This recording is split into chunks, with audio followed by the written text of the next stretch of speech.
जो अंतिम आठवडा प्रस्ताव आला तो होल्डाल स्वरूपाचा आहे.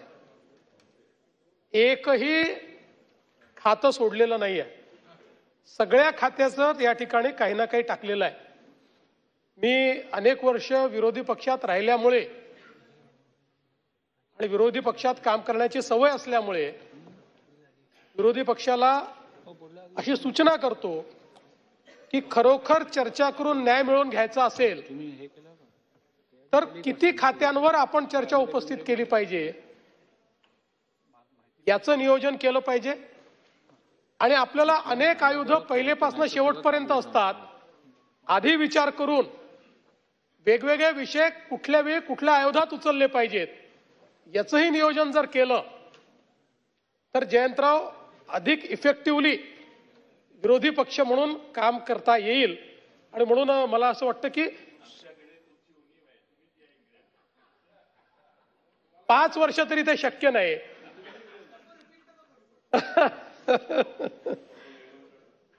पण अध्यक्ष महोदय, खरं म्हणजे अंतिम आठवडा प्रस्ताव मांडण्याकरता ज्यावेळेस मी उभा आहे त्यावेळी माझ्या आणि आपल्या सगळ्यांच्या मनामध्ये वेदना आहे. आपण अधिवेशन संपवतोय, पण ज्या काही घटना या अधिवेशनात घडलेल्या आहेत त्यातनं नेमका काय संदेश घेऊन आपण जाणार आहोत आणि लोकांना काय संदेश आपण देतो आहोत. ही विधानसभा आमदारांच्या मालकीची नाही, ही विधानसभा मंत्र्यांच्या मालकीची नाही, मुख्यमंत्र्याच्या मालकीची नाही, इथल्या कर्मचाऱ्यांच्या मालकीची नाही. ही विधानसभा महाराष्ट्रातल्या 14 कोटी लोकांच्या मालकीची विधानसभा आहे. आणि अशा या विधानसभेमध्ये समाजाला दिशा देण्याचं काम झालं पाहिजे अशा प्रकारची अपेक्षा आहे. पण या ठिकाणी जर विचारातून चर्चेतून संदेश जाण्याच्या ऐवजी लाथाबुक्क्यांचा संदेश जात असेल तर मला असं वाटतं की आपण सगळ्यांनी या संदर्भात चिंतन करण्याची आवश्यकता आहे. मी आपले आभार मानेन की आपण हे प्रकरण गांभीर्याने घेतलं आणि दोन्ही सदस्य ज्यांच्यासोबत ते आले होते किंवा नव्हते पण त्यांना आपण सांगितलं आणि दोघांनी या ठिकाणी खेद व्यक्त केलेला आहे. पण मला असं वाटतं की एक गोष्ट लक्षात ठेवली पाहिजे की शब्दातनं निघणारं जे विष असतं ना ते एखाद्या नागाच्या विषापेक्षा देखील अधिक जहिरीलं असतं.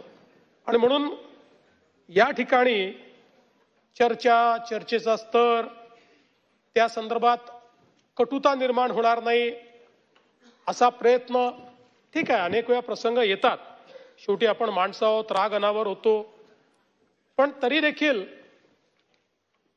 आपल्या चर्चेचा स्थायी भाव हा मात्र डिस्कशन आणि डिस्कोर्स असाच असला पाहिजे असं या ठिकाणी मला असं वाटतं अत्यंत महत्त्वाचं आहे. अनेक वेळा म्हणजे जे काही आपल्याला काही पाहायला मिळालं, कोणी मीडियासमोरच अश्लील घोषणा देत आहे, कोणी अजून काही बोलत आहे, कोणी वेगवेगळ्या प्रकारे अध्यक्षांच्या विरुद्धच अध्यक्ष मॅनेज आहेत असं म्हणताय. मला असं वाटतं की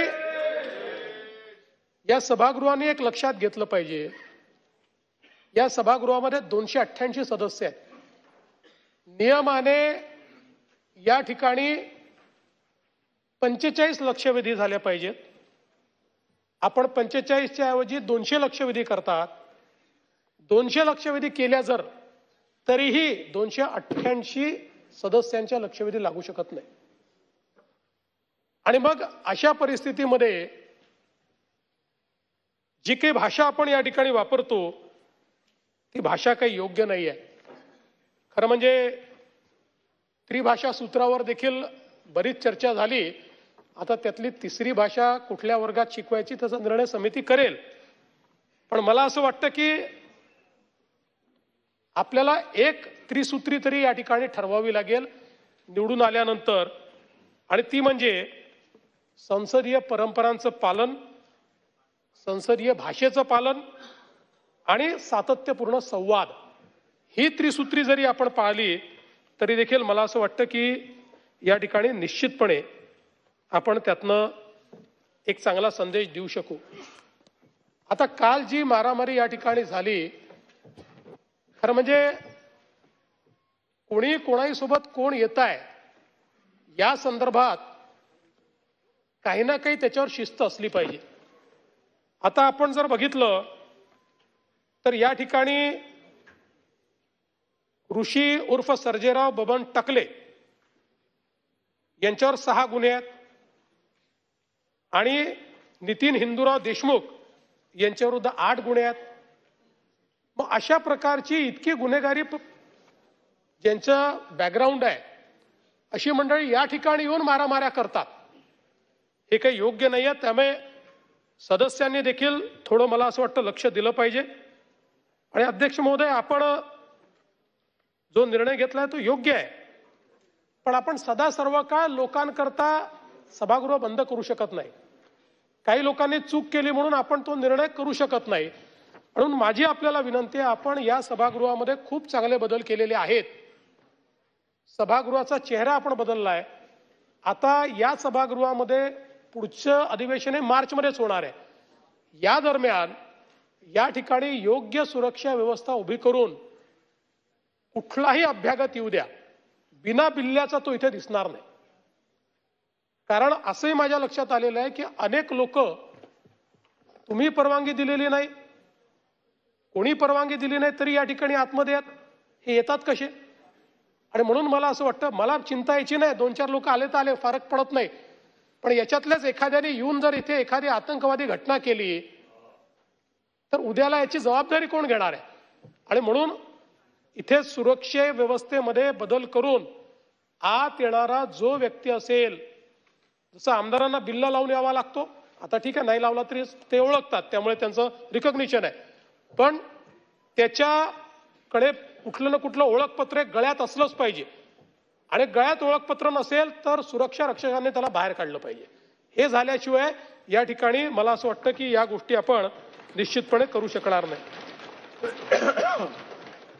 आणि म्हणून मला असं वाटतं की म्हणजे अनेक गोष्टींवर आपण खेद व्यक्त केला आहे, पण ते करतील की नाही मला माहित नाही. पण ज्या लोकांनी आपल्याला संधी मिळाली नाही म्हणून अध्यक्षांना एजंट म्हटलं, अजून कोणाचा हस्तक म्हटलं, त्यांच्या वतीनं मी आपल्याप्रती दिलगिरी व्यक्त करतो. आणि अध्यक्ष महोदय, या ठिकाणी मी जे काही बोललो ते केवळ कुठल्या एका पक्षाला लागू नाही, विरोधी पक्षाला किंवा सत्तारूढ पक्षाला, दोन्हीकडच्या आमदारांना लागू आहे.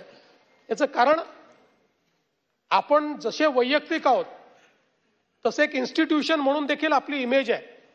एक आमदार जेव्हा चुकीचा वागतो त्यावेळी सगळ्या आमदारांबद्दलचं मत हे समाज तयार करत असतो. तो सत्तारूढ पक्षाचा आहे का विरोधी पक्षाचा आहे कोणी पाहत नाही. सगळ्यांबद्दल हे मत तयार होतं की आपण कुठेतरी सत्तेचा अपव्यवहार करतोय, अपव्यय करतोय. आणि म्हणून मला असं वाटतं की याकडे लक्ष देण्याची खरं म्हणजे आवश्यकता आहे. मग काल आता अनेक आज मला पत्रकार भेटायला आले होते, त्यांनी सांगितलं आमच्याशी धक्काबुक्की झाली. आता अनेक गोष्टी या ठिकाणी होतात, मी सगळ्या गोष्टी काही या ठिकाणी सांगणार नाही. पण मला असं वाटतं की या निमित्ताने हा विषय आज महत्वाचा आहे आणि यातनं अतिशय वाईट अशा प्रकारची आपली इमेज या ठिकाणी गेली आहे. आणि म्हणून निश्चितपणे आपण सगळे लक्ष देऊ. या चर्चेची सुरुवात आव्हाड साहेबांनी केली आणि प्रवीण गायकवाड यांच्या प्रकरणापासून स्टेट स्पॉन्सर्ड टेररिझम आहे अशा प्रकारचं त्यांनी सांगितलं. आता खरं म्हणजे आव्हाड साहेब, पहिली गोष्ट तर अशी आहे की या ठिकाणी ही जी काही घटना घडली ती घटना घडल्यानंतर प्रवीण गायकवाड त्याच्यावर तक्रार द्यायला तयार नव्हते. पोलिसांनी स्वतः पुढाकार घेऊन ही तक्रार नोंदवली, त्याच्यावर कारवाई केली. मूळतः झालेला प्रकार हा नॉन कॉग्निझेबल ऑफेन्समध्ये बसतो किंवा कॉग्निझेबल ऑफेन्स बेलेबल इन पोलीस स्टेशनमध्ये बसतो. तथापि याचं गांभीर्य लक्षात घेऊन त्याच्यामध्ये कडक सूचना दिल्या, कडक कारवाई केली आणि जे काही आरोपी होते त्या आरोपींना त्या ठिकाणी अटक केली. आता या आरोपींनी कधीतरी भाजपमध्ये प्रवेश केला होता आता मी 100 घटना आणलेल्या आहेत की ज्यामध्ये राष्ट्रवादीचा सदस्य असलेल्या, काँग्रेसचा सदस्य असलेल्या लोकांनी काहीतरी अपराध केलेला आहे, हल्ले केलेले आहेत. याचा अर्थ असा घ्यायचा का की राष्ट्रवादी शरद पवार गटानेच सांगितलं त्यांना अशा प्रकारची कारवाई करायला? असं नाही घेतायत. हा त्यांचा वैयक्तिक त्या ठिकाणचा प्रश्न आहे. त्यांनी त्यांना सांगितलं की तुम्ही आता इतके वर्ष ती संभाजी ब्रिगेड चालते, आता हे नवीनच एक चालू झालेलं आहे, आता संभाजी ब्रिगेड चालते. तर यांचं म्हणणं आहे संभाजी ब्रिगेड का म्हणता, छत्रपती संभाजी ब्रिगेड का म्हणत नाही? आता ह्या गोष्टी मला असं वाटतं की कुठेतरी आपल्याला लक्षात घ्याव्या लागतील. हे जे काही चाललंय, आपली मनं जी संकुचित व्हायला लागली आहेत याचाही विचार करावा लागेल. पण मी आपल्याला सांगतो, आम्ही देखील या घटनेचा निषेध केला. आम्हीही या हल्ल्याचा निषेधच केलेला आहे आणि याच्यामध्ये स्टेट स्पॉन्सर्ड टेररिझम वगैरे असं म्हणून याला कुठला तरी वेगळा रंग द्यायचा किंवा याला काहीतरी राज्य स्तरावर झालेला आहे अशा प्रकारे करण्याचा जो तुमचा प्रयत्न आहे तो चुकीचा आहे. घटना चुकीची आहे, त्याच्यावर योग्य ती कारवाई ही खरं म्हणजे या ठिकाणी लावलेली आहे. म्हणजे मी खरं आपल्या लक्षात आणून देतो की आमचे चंद्रकांत दादा सोलापूरमध्ये होते, त्यांच्यावर शाई फेकण्यात आली होती आणि त्यावेळेसही मागणी केली मकोकाला. चंद्रकांत दादांनी सांगितलं मला याच्यामध्ये तक्रार देखील द्यायची नाही. ठीक आहे, त्यावेळेस मग जी काही कारवाई यांच्यावर आली तेवढीच कारवाई त्यावेळेस झाली. आता चंद्रकांत दादा काही लहान माणूस नाहीच आहे ना, त्याच्यामुळे मला असं वाटतं की कुठल्याही परिस्थितीमध्ये अशा प्रकारे याला स्टेट स्पॉन्सर्ड टेररिझम वगैरे म्हणणं हे काही योग्य नाही आहे. आता खरं म्हणजे एक गोष्ट कालपासनं या सभागृहात होते आहे ती म्हणजे हनी ट्रॅप. कोणचा हनी ट्रॅप यांनी आणला मला समजतच नाही. आणि नानाभाऊने तर कुठला बॉम्बच आणला म्हणे. नानाभाऊ आलाच नाही आमच्यापर्यंत बॉम्ब. बरं आमच्याकडे, बरं तुमच्याकडे असला बॉम्ब तर आमच्याकडे दिला तर पाहिजे ना. हनी आहे ना ट्रॅप आहे. नानाभाऊ असं कुठली घटना घडली असेल तर ती मांडली पाहिजे.